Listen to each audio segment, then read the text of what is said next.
Live from Utrecht, this is the Wirdum Sjorsnado. Yes, podcast. Yes, I'm very happy we're not actually doing this live. Yeah, indeed. I just killed my laptop, apparently, it seemed like. You may have killed it. We were halfway recording this podcast, and then I dropped a glass of water on my laptop, and now it's not working anymore at all. Which means we're not sure if the first half of this recording was there or not, so we're just going to do it again. Let's start over. So this better be awesome. We're doing great. We're never going to beat what we did, but that was... that was an amazing podcast. Maybe one day we'll sell... well, maybe one day we're going to sell it on DVD, that first 15 minutes, with manually signed, and you can buy it, but... if we ever recover my hard drive... it should be possible. All right. Yeah. How are you doing? Not bad. Still I'm still slightly in shock, but I think I'm fine. We can do this podcast now. I think so. Covered. And we've practiced this podcast 3 or 4 times now, so I think... So we moved inside this time. Yep. We were getting a lot of complaints for background noise, I guess rightfully so. We were inside because of Corona. That was sort of the reason we were inside, right? We were outside because of Corona. That's what I mean. Exactly. We wanted to be in the fresh air. Now we are risking our lives, although the windows are open. And risking our lives for you, dear listener. That's right. So you better enjoy. Indeed. Okay. We're gonna discuss Taproot today. We're gonna dive head first into technical topics, I guess. Well, it's the second episode, but Taproot is one of the biggest technical projects in development today for Bitcoin. This week there was a lot of discussion about Taproot activation. How are we going to activate this thing, if we're going to activate it? Mm-hmm. We're not actually going to get into that this episode. This episode we're going to get into Taproot itself first. So What is it? Why is it interesting? What does it do? I wrote about Taproot myself at one point for Bitcoin Magazine. When I wrote about Taproot, I sort of cut it into several pieces to make it sort of easy to understand, I think. Yeah. At least it seemed to sort of work. People seem to like that article. So we're going to do something similar for this podcast. We're sort of going to cut Taproot into a couple of different parts, and then hopefully that will make it clear why it works as a whole. All right. Right? Are you good to go? I'm ready. What's part 1? Part 1. Part 1 is pay to script hash.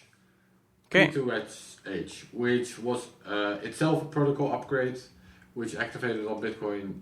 I'm pretty sure it was 2012.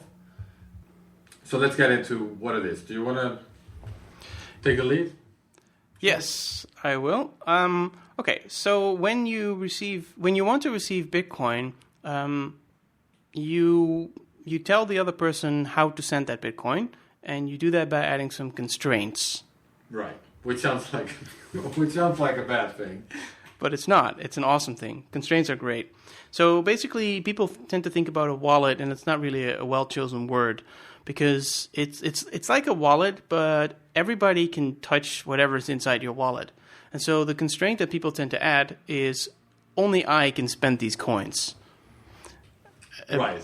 Which, or to be more precise, these coins can only be spent if the transaction includes a signature that's made with this specific public key. Right. So what you do is you tell the other person, here's my public key, or the hash of the public key, and put that on the blockchain with the note on it that only the owner of that public key can spend it. And that's what you mean by sending to me. So you're not really sending me a file or anything. You're just publishing something on the blockchain that says whoever has this public key can now spend these coins. And that happens to be the recipient's public key. Right. So that's a very common type of constraint. But Yeah. there are all sorts of other types of constraints, for example. Right. Because this constraint is expressed as a script. And a script can say a lot of different things. It could also say, well, I can spend this, but my mom also needs to sign it. But after 35 years, maybe I can sign it alone.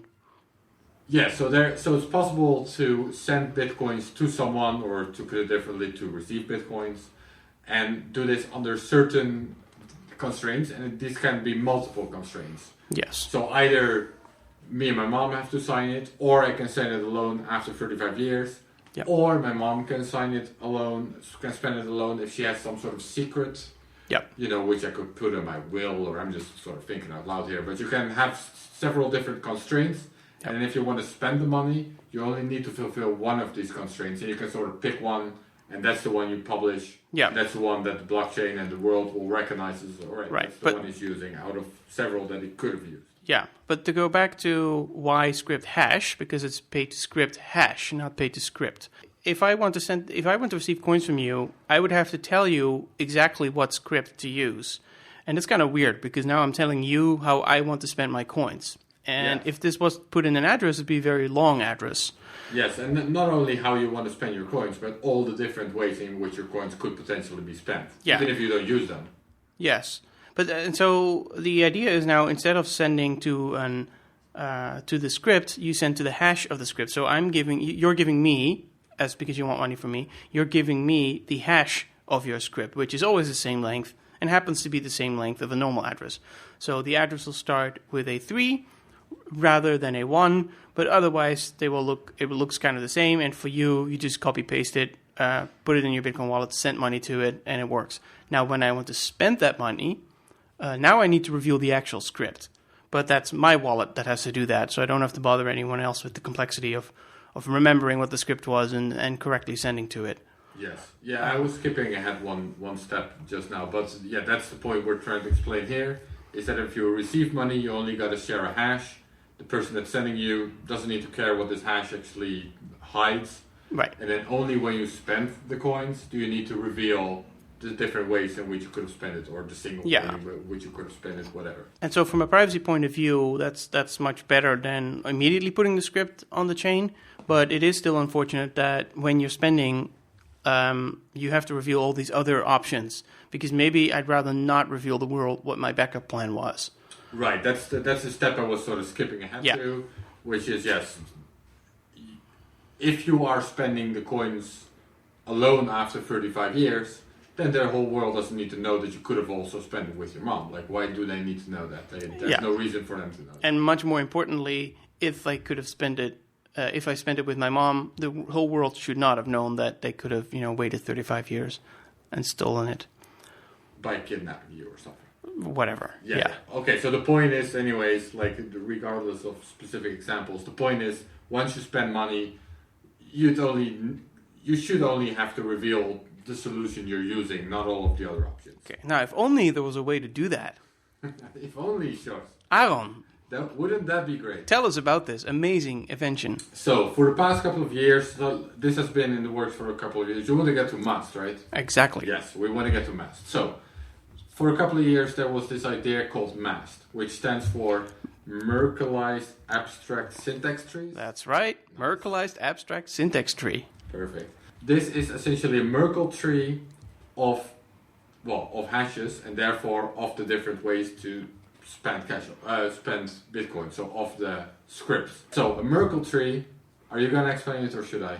I'll explain it once and then you'll correct my explanation, because it's kind of hard to wrap your head around it. But the idea is that it's basically just, you could see it as a list. There might be 8 conditions, but instead of, you don't want to show all 8 of those conditions, so what you do is you group them in a tree. You put, 8 of them at the bottom, then you put each of them, you combine them, so then you have 4, and each of those 4 you combine them, so you have 2, and then you combine those 2 and you have 1. So that's your pyramid. Yes, and by combine you mean hash. You hash, so exactly. You have hashes already of the scripts, of the solutions to, or of the conditions to spend your coins.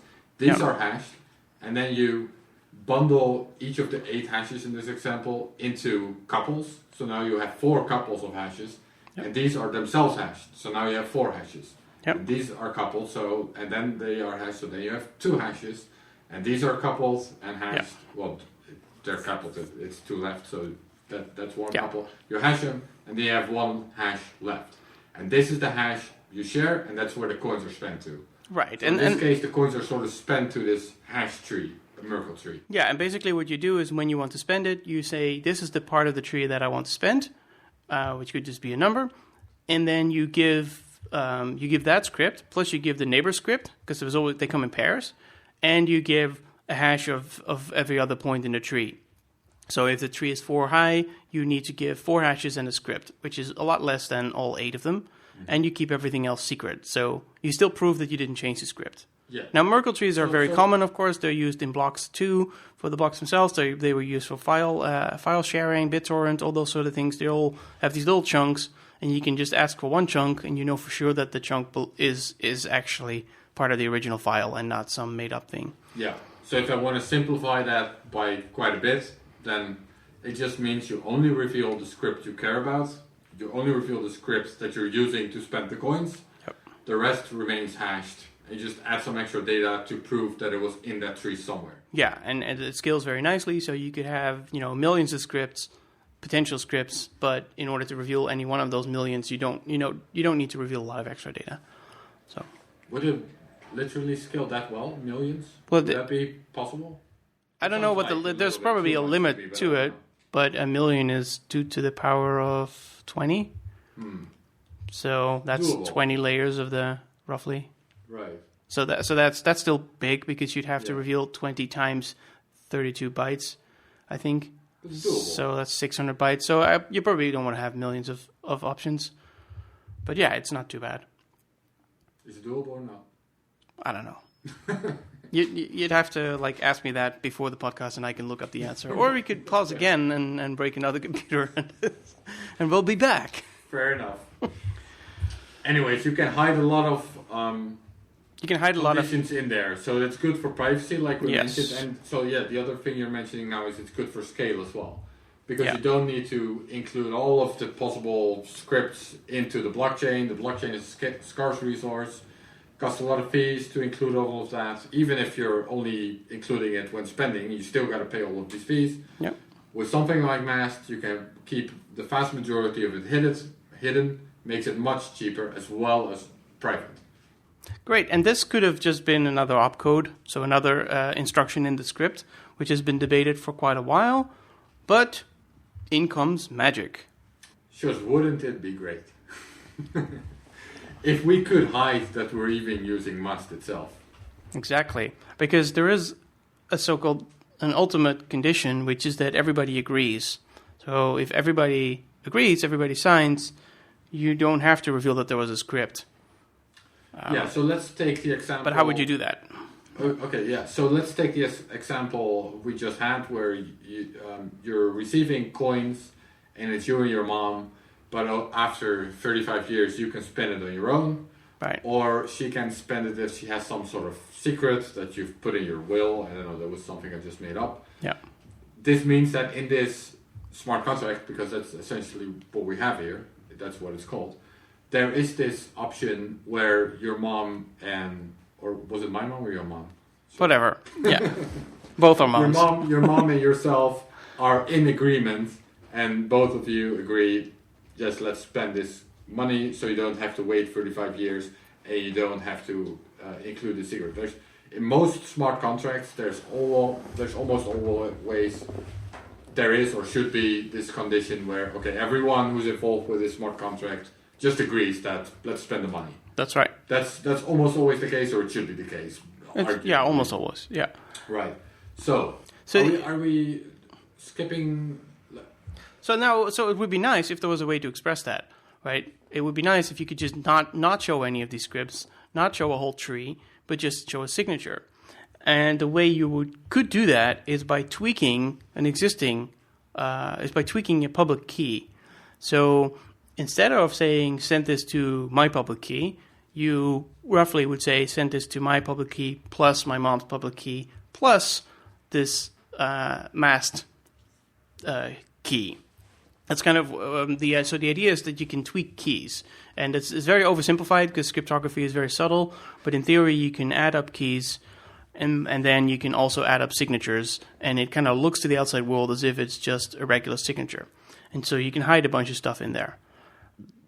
The problem, however, is that in an ideal world, you can just add these signatures, but in practice, we have this quite a difficult signature algorithm called ECDSA, and in Bitcoin. Yes, and there was something before that which is called Schnorr, and Schnorr signatures. Yes, the Mr. Schnorr is a German professor, I believe, who invented a really nice way to do digital signatures.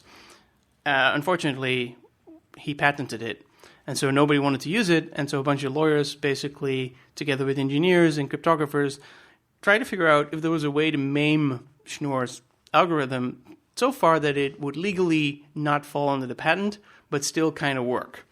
And that is what is ECDSA. And that got really standardized. The NSA published some nice numbers for it. And OpenSSL, the cryptographic library that many programs use, which is also maintained, I think, by just one person, it used that. And so when Satoshi, probably when he was working on Bitcoin, he had to pick a curve, a cryptographic curve, and he just picked something from OpenSSL, namely ECDSA, and not Schnorr, because first of all, he knew it was patented, or maybe just the patent maybe just ran out. But second, there was just no implementation of it. And it's much easier to just use a library, because writing your own cryptography is really, really hard. And whatever this massive team was that Satoshi supposedly had did not have a cryptographer that could do that. So the nice thing about Schnorr, I guess, if I would put it in one sentence, is that you can perform math on it. Yeah, you can add signatures in Schnorr trivially. Whereas with ECDSA, because of this maiming that they did to get around the patent, you can kind of add signatures if you spend a lot of time and, you're very careful. But it's very complicated. If you simplify it a lot, I would say, or this is sort of how it was explained to me, I think, at some point, simplified a lot. Or maybe I just made this up at some point, that's also possible. Anyways, the sort of simplified example is that a public key plus 1 would correspond to a private key plus 1. Exactly. Like a signature plus 1. Like you can do math stuffy thingies with it. Yes. And then it still makes sense. Yeah. Right? Well, a public key plus another public key, and then if you take key, and it can be combined with the private key plus the private key. Exactly. And the signatures can be added. Sort of. All of it can be added. Yeah. But so not with ECDSA. Or at least not easily with ECDSA, but with Schnorr it still works. Bitcoin developers have been wanting to add Schnorr to the protocol anyways. This was a project even before Taproot was thought of. People were thinking of adding Schnorr because you can do all sort of cool stuff with it. Yeah.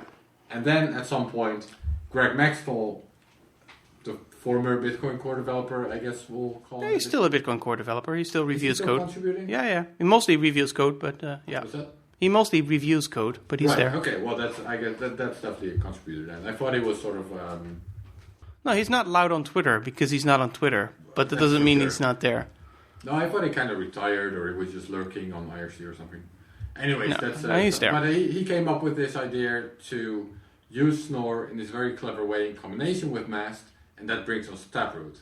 Yes. Right? So basically, because you can add anything to a public key, you can also add a script to a public key, because a script is essentially just a number, and a private key is essentially just a number. So you can just add numbers. Well, or hash. Well, a hash is a number too. Root. And a Merkle root is also just a number. Yes. In fact, everything is a number, but yeah. In Bitcoin, it definitely is. Shall I just explain what's cool about this? Yeah, so let's say we've been taking this example with me and my mom, or you and your mom. Either way, someone and his mom. Yeah. Well, let's simplify that example because that's multi-signature. Let's just say it's just you. Or if you forgot your own key, you can use some sort of secret, which is a very bad idea, but let's say you would do that. But if you... So your script, your mast, would contain two options. Either it's you, your signature, or it's this secret piece of information that you wrote down somewhere else without a signature. Like I said, do not do this, but imagine it was that. Sure. If you know your key, if you still have your private key, it's kind of a shame to reveal the fact that you could have revealed a secret number. Right. And so what you can do now is, in Taproot, thanks to Schnorr, you can actually take this mast and hide it inside your public key, and then when you're signing the actual transaction, you are just signing a public key, and you're not even revealing the fact that there is a Taproot out there. You're basically just ignoring it because you've added you just add the hash to your private key, and you've added the hash to the public key, and nobody needs to know. Yes, for the outside world, they don't see any difference between the tweaked public key and the original public key. So if you've tweaked your public key with this masked structure, it looks the same to the rest of the world. Exactly. If you do want to use this masked structure, what you do is, instead of revealing the tweaked key, you reveal the original key, and you reveal the script both one of them, which you use to tweak.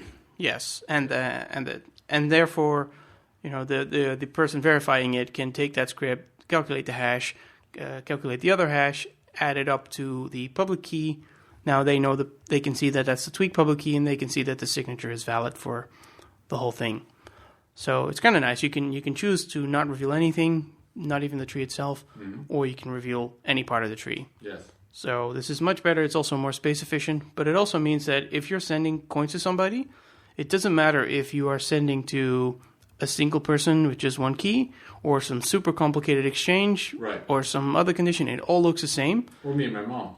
Yes, and I do want to give that example because just for extra clarity, like if I would accept Bitcoin with my mother with this using this trick, then we would combine our public keys. Yes, and then we would also have a mask structure that says, okay, I can, which includes I can spend it after 35 years, and my mom can spend it with the secret number. That's all in the mask structure. Yes, right. So and we have the Merkle root for that. Yeah. Now, if we want to spend the coin, we both agree, so we just both sign, combine the signature, and tweak it with this masked Merkle root. Yeah. And therefore, what we publish to the outside world just looks like a regular signature, spending the regular public key, which was always public. And right. The rest of the world will just think, okay, well, that makes total sense, we'll accept that. Now, if my mom can't sign for whatever reason, or if I can't sign for whatever reason and she has that secret, then let's take the example where my mom can't sign for some reason, and 5 years pass. At that point, I reveal that it was actually a tweaked public key. Yep. I reveal the tweak. I show the world, look, this hash, this mask structure was hidden under this hash, which I used to tweak. The rest of the world can look at that and see, yep, that adds up. The math makes total sense. That was what you were always doing. We just never were able to see it. And yep, 35 years have passed, so you're totally allowed to spend this money now on your own. Exactly. And so that condition is only revealed if you actually use it, and otherwise it would have forever been a secret unless somebody hacked your wallet. Exactly. So as long as my mom is able to sign and I'm able to sign, no one ever needs to know that there were other ways to spend this coin. So that's great for privacy, fungibility. Yeah, and so this tweaking, this ability to hide is Schnorr, and the fact that you can have multiple conditions and only reveal one of those conditions, that is masked. Yeah. But this magic is combined, like Captain Planet, and now you can do all these things. So, but this is why Taproot is a fairly large proposal. What's that sentence? It was Earth, Wind, Fire, blah, blah, blah. Captain Planet. So combining all this... What do people use this for? Is that the next point? Or did we forget something? So people can use this for the complicated scenarios we described. Is there anything new that's possible now? Well, a couple of things. One is you can do multi-signatures without script, because you can actually just combine multiple signatures. Right. But there's some protocols for that. Different trees, different parts of the tree which allows different people to... No, not even the tree. Even without using the mask structure, the Taproot itself can be one signature, but it can also be a multisig, but just an N of N multisig. Because there's just general math that you can use to combine signatures. And that was sort of possible. It's called threshold signatures in ECDSA, but there's lots of papers about it, and it's all very complicated. But with Schnorr, it should be slightly easier. And by easier, I mean there's still only five people on the planet who can understand the math, but they can write tools. Collaborative spend, that's what we're calling it, right? Yeah. That can have a sort of multisig, N of M kind of? So the easiest, I think, there's a proposal called Music, which does what it does is it adds the signatures. MUSIG. Exactly. It combines signatures. Not MUSIC. Yeah. Anyways, go on. So to the outside world, it will look like a regular signature. It just looks like a regular public key and a regular signature, but really it's a combination of public keys that are then all signing, and you can add them up. And in theory, I believe you can also do threshold things with that will still look like a single signature and a single public key, but actually it's 2 out of 3 signatures. And that stuff is, you don't have to bake it into the protocol. So as long as you support Schnorr, then somebody can come up with a way to combine these signatures, and to the outside world, it will just look the same. So that's not actually part of the protocol, but that math still needs a lot of verification, and people need to make tools around it. But Taproot enables that sort of stuff. Right. But so you what can. I really like about Taproot is how it makes Lightning more private. Like opening and closing channels, all that stuff just looks like regular transactions. Yes. There's no way to tell that people are using Lightning at all, right? Correct, because Lightning, again, is an example of usually both parties agree, and they both sides of the channel agree on an operation, and for the rest of the world, it will just look like a normal transaction. Right. But if they disagree, there's all these additional timeout conditions. And those can be nicely hidden inside the Taproot. Right. So that's very nice. And the other benefit is that if you have a payment on Lightning, it goes from hop to hop to hop. Right now, you're revealing a pre-image, which is just something that you hash. And that thing is the same for every hop. So somebody who can see all the nodes can see that one payment belongs to the same person. If you're like a spy on a route, on different parts of the route, you can sort of connect that this was the same payment, right? And then there's some exploits based on that, actually. So that would be harder now. That will be more difficult because you can, instead of using a pre-image in a hash, you just use essentially public keys and private keys. Mm-hmm. So everything would just be points on the elliptic curve that you're adding up. Right. So, and then every point along the route can tweak the number slightly differently. So to an outside observer that does not know the private keys, they just look like random numbers. Now they can still correlate the amounts, so there's still some problems remaining. Sure. But it's an increase in privacy, which is very nice. Mm-hmm. Yeah. Yeah, I think one point I would say about Taproot is that it seems to me, at least, but I'm probably going to be proven wrong on this. It seems to me like all of the things we want to do with Taproot are technically possible already. It's just right now it's just not very privacy friendly, or it costs a lot of data. Some things are not technically possible because 16. I think the maximum for multisig is 15 right now. Right. So you can do infinitely large multisigs, either by adding these signatures, as I just described, but also just by making a very large tree, and you just put all the combinations in. Right. So you can strictly do more. Yeah. But I would also say that. Yeah, for most people, you might not notice the difference, except your privacy is just going to be slightly better. Yeah. And as these advanced options come along, you'll just use them, but you won't notice them. So I agree, it's not as dramatic. Segwit, when it was launched, Segwit 0, by the way, because Segwit is versioned. Taproot is Segwit 1, or uses Segwit 1. Mm-hmm. When that came along, it enabled Lightning, because Lightning was an absolute pain in the ass to do without Segwit. There were all these papers with trusted hardware modules and all sorts of weird stuff. It was really hard. And there came Segwit, and now we have Lightning. Now, Taproot, again, improves things about Lightning. There's other software proposals that can improve things about Lightning. And those improvements should not be trivialized, because I think when Lightning if it gets real big and is under attack all the time, some of these things that we can currently ignore can't be ignored, and then it's very nice to have a bigger toolbox that can, deal with all these problems. Is Taproot technically done, ready? Do you know this? Is it still a work in progress, or is it at this point sort of? Well, if you're saying that people are discussing deployment options, then I guess it's further along. In my own work reviewing Bitcoin Core stuff, I have not yet reviewed a pull request that does any of the Taproot stuff. I know that there is one. I don't know if it's ready to review yet or whether it's still in draft.